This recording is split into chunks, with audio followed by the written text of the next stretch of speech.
starting place was I operate from this point of view that there are three legs to the stool of kind of like the combination of professional, like sort of an individual, I won't say happiness because it's not about, but sort of satisfaction or content.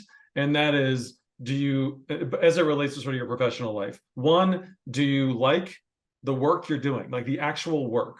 Two, do you feel like there is a fair compensation, whether that's current or future state, meaning like you could be betting on equity, but that's your own delineation? And three, do you have the time and bandwidth to do the things that you want to do that are not part of work? And that again is a different equation for everybody, you know. So it's like, do you have the time to be able to control your schedule and be with, you know, your family or whatever?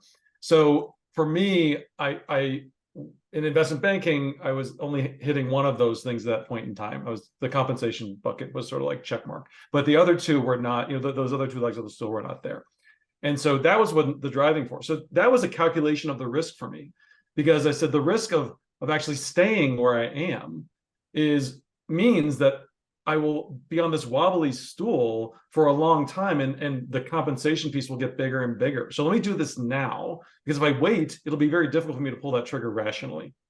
Mm-hmm. Two, and maybe my risk equation is just different than than maybe the average person. I don't know, but I looked at this going, look, the downside is in a year or two, this business fails and I'm declaring personal bankruptcy and we have no money and anything like that. But at the end of the day, I've got a good background. I've learned a lot. I've learned that I'm terrible at starting companies or running them.